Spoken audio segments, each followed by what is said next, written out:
Hello. So I'm back from my little hike and I want to read this excerpt because it ties into the last video I just made. It's about the essentially how suffering is essential for spiritual development. But okay, let's start here.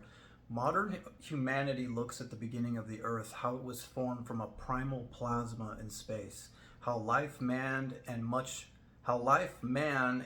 like a fata morgana, the world of ideas arose out of the spirit, out of the primal matter. Our present day humanity looks at the cold grave of the universe that entropy will bring us to. According to this materialistic idea, everything in which human beings live will again sink into a great graveyard. Humanity needs knowledge of the moral order in the world, the knowledge that can be achieved through supersensible sources. This I can only touch on in this lecture. So he's right with the Darwinism and the science nerds that worship materialism and matter and everything's so vast and scary and dead and fucking space is a cold vacuous void. That's bullshit. There's life everywhere. Another symptom of our progress must be mentioned, the intensified suffering that we experience. We cannot come to intuitive knowledge, to the submerging of ourselves in things external to ourselves, without having gone through an intensified suffering.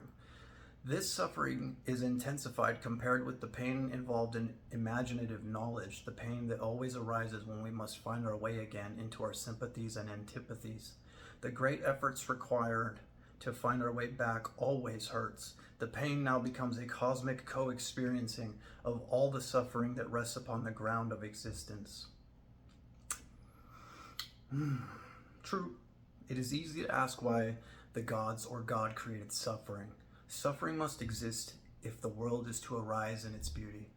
We have eyes because, to begin with, in a still undifferentiated organism, something organic was, so to speak, dug out and transformed into the power to see and then into the eye.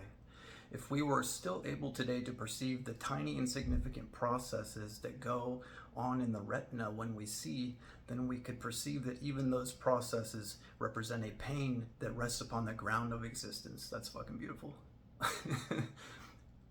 All beauty rests on the foundation of suffering. Beauty can only be developed out of pain. We should be able to feel this pain, this suffering. We can only really find our way into the spiritual by going through the pain. To a lesser degree, this can already be said of a lower stage of knowledge. Anyone who has acquired even a little knowledge will admit to the following: I am grateful to my destiny for the happiness and joys life has brought me, but my knowledge has only been achieved through my pains, through my suffering. If this is felt with respect to more elementary knowledge, it can then become an even greater experience when we overcome ourselves, when we find our way through the pain that is felt as cosmic pain to a neutral experience in the spiritual cosmos. We must struggle through to a co-experiencing of the events and essential nature of all things.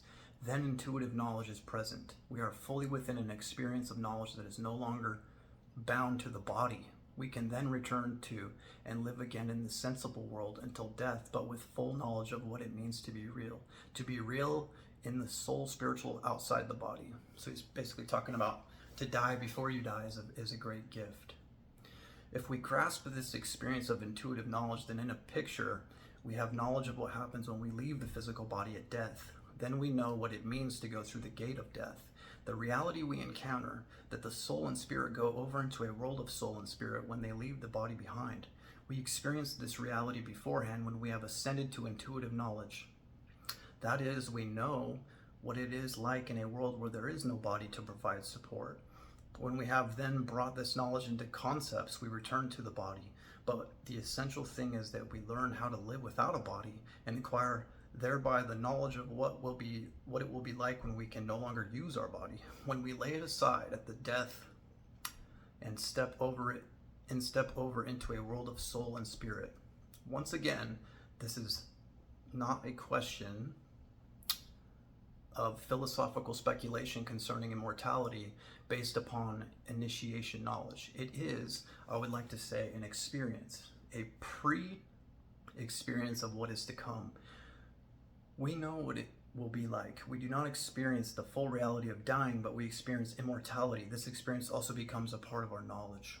So he's basically talking about die before you die to remember your spiritual self and your light body, and then you can pass through the gateway of death and amnesia intact, without fear and with past life memory. And it's talking about implosion and activating the light body and how important it is. I have attempted to describe how you can rise through imagination, inspiration, and intuition, and how through this development you can learn to know yourself in your full reality as a human being. In the body, we learn to know ourselves for as long as we are in the body, but we must free our soul and spirit from the body, for only then can the whole human being be free. What we know through the body, through our senses, through thinking based on sense experience and bound up with the body's nervous system, with all this we can know only one part of us. We only learn to know the whole human being if we have the will to ascend to a knowledge that comes from initiation science. Once again, I would like to stress that once the research has been done, then the results can be understood.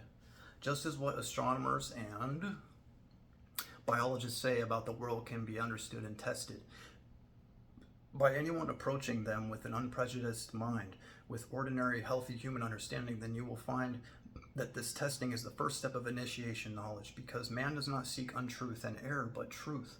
We must first get an impression of the truth in initiation knowledge. Then, as much as destiny makes it possible for us, we will be able to penetrate further and further into the spiritual world. So he's talking about perceiving truths and existence throughout without the blinding, biased eyes of like religion or any preconceived notions that we learned when we were a child. In our day, and in a higher sense, the words which stood inscribed above the Greek temple as a challenge must be fulfilled. Man, know thyself. Those words certainly did not mean that we should retreat into our inner life. They were rather a challenge to search for our being, to search for the essence of immortality, which is found in the body, to search for the essence of unbornness, which is found in the immortal spirit, and to search for the mediator between earth, time, and spirit, which is the soul. For the true human being consists of body, soul, and spirit. The body can only know the body, the soul can only know the soul, and the spirit can only know the spirit. Therefore, we must try to find... Where you at? Sorry, 1 second. We must try to find the spirit active within us, so that the spirit can also be recognized in the world. So yeah, essentially the message is it's okay to suffer, it's okay to experience pain, because there is no beauty, there is no wisdom, there is no joy without those things. And that we should learn to become unbiased through realizing that we are a soul, essentially, and we have a light body, and that's what unites us all.